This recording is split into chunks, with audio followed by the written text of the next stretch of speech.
Hey people, what is up? Welcome back to my channel. Once again, it's me, your bearded bro, QuickSilver 15, back with another video. And today we'll be reviewing another Netflix series, not an entirely new one. Well, it's season 2 of a particular series, and let's see if it's good or is it just an echo of its former self.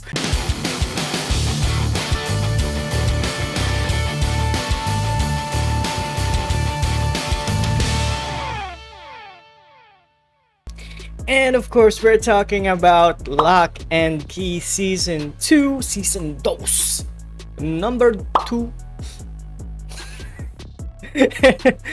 So let's get started. Let's go over the overview of the entire series.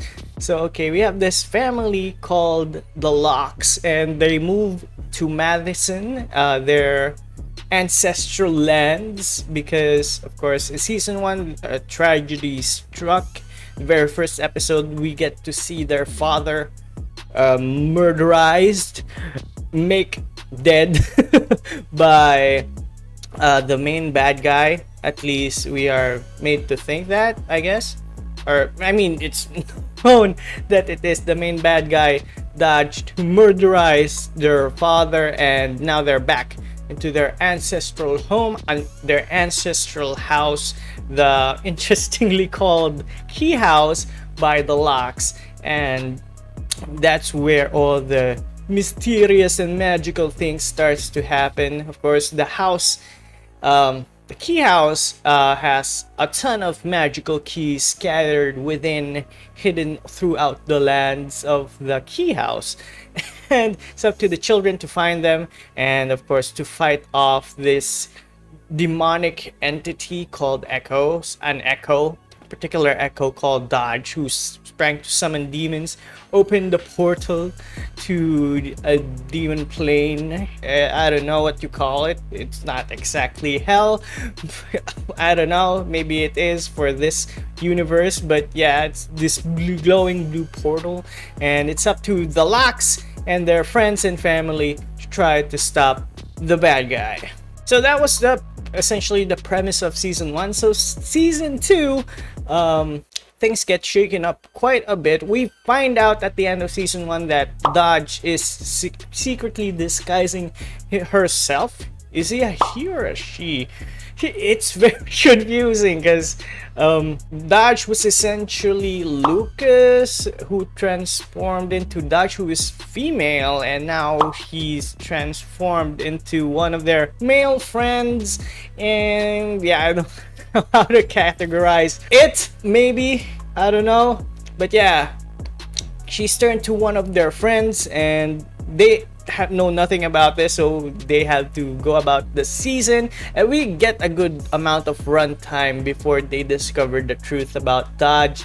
So yeah, another issue they're trying to solve this season is that Tyler and his girlfriend Jackie are actually turning 18. Jackie turning 18 first, and then Tyler following in a few months. So they figure out that adults don't have any recollection of magic at all, or they like almost instantly forget about it a few seconds after they see magic.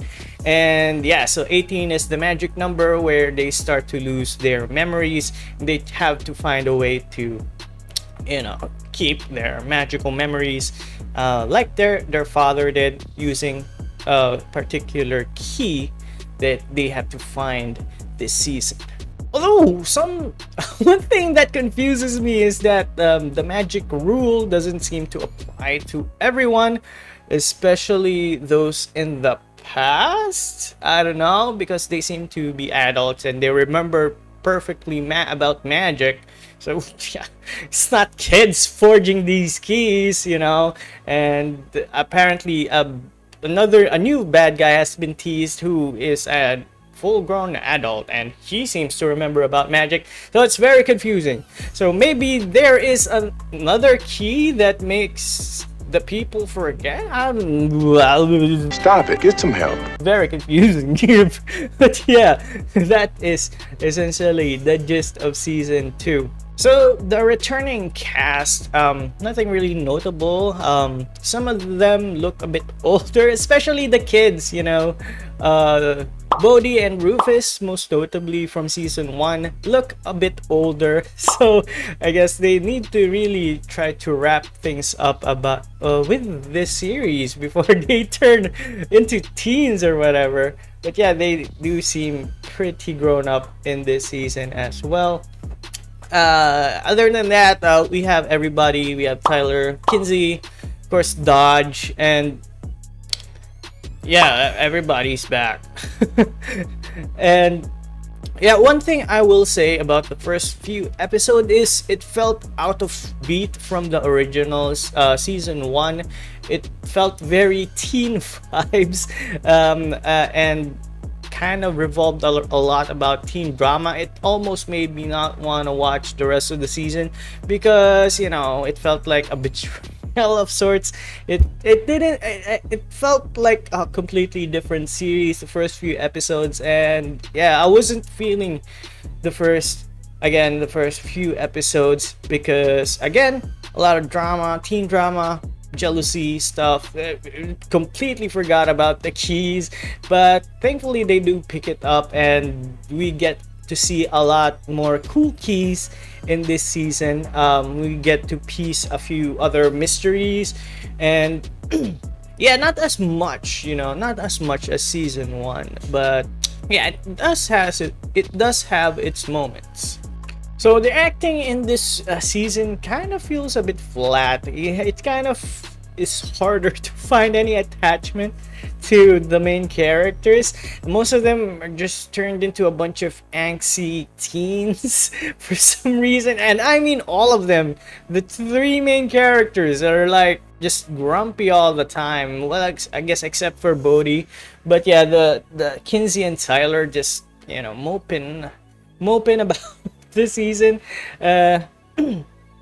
Hopefully we do have a lot of thankfully we do have a lot of epic scenes near the second half of this series, where they figure out who Dodge is and that she is alive, and they try to take her on 1v1, each of them trying to come up with a plan to defeat her on their own, which turns out catastrophic for our heroes, and they fail a lot, like surprisingly a lot. Like in any other teenage, like of course Stranger Things, our heroes relatively have a lot of success, but here they fail a lot. It was kind of fun and interesting to see, and you do kind of see that, well, that's probably not gonna work, because of course they're trying to take on,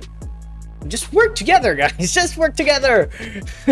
So yeah, that was really fun to see our heroes fail just in a big way. I mean, they lose a few members of their family because of this. And although one thing, again, because of the acting, I guess, or the directing, I don't know where's the fault here, but they seem to brush off their defeat in the next few scenes, and which kind of loses the gravity of that particular loss in the previous scene or the previous episode, because they just sort of brush it off and move on super quickly. And yeah, it was such a shame because the losses they suffered are, well, you would think that they would be severe for these characters, and I kind of wish they showed it to have more impact. Well, I guess that one near the end kind of had a lot of impact with one of the main characters, but we won't go through that. But yeah, again, some of the acting kind of falls flat, and you don't really feel the gravity of things that should have a lot of gravity for this series. Sadly, I do think they missed out a lot on the mystery and the magic and the you know, the intrigue that season 1 had, in place of a lot of, again, teen drama. So I think they missed a few marks in this season. So I don't know if they're gonna get a season 3, but if they do, I hope they kind of figure out a way to get back onto that whole mystery vibe, Scooby-Doo gang type thing, and kind of stay away. I mean, you can have a bit of teen drama, of course, that's how the characters develop, but you know, it just focused heavily on that, you know, we were in it for the mystery and, you know, solving this question about the keys and the portal and whatever. And I guess yeah, we kind of, I guess, well, me personally, I kind of wanted to focus more on that rather than the, you know, said teen drama. So with that said, we're giving season 2 of Locke and Key a 5 out of 10.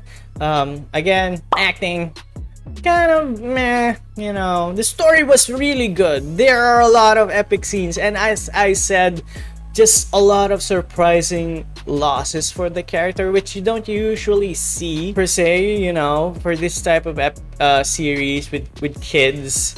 You know, you kind of death. What is death for this season type of series? You know, usually a lot of the main characters survive, or you know, they would seem dead and then come back, but no, they are dead. So that is surprising, and again, it should have borne more weight and more tragedy to the characters, but again, in a few scenes they just completely forget about it. So yeah, that's a bit weird, and we're taking off points for that. So again, for this season there are a lot of epic reveals, and hopefully if they do decide to go for a season 3, focus heavily on that mystery aspects, or you know, I guess try to find a clean balance between the two. And I really am still in love with the concept of this series, but for what we've seen so far, it's kind of falling a bit flat. So what do you guys think of Locke and Key Season 2? Have you seen it? Let us know down in the comments below. Did you like it better than the first season? Did you not?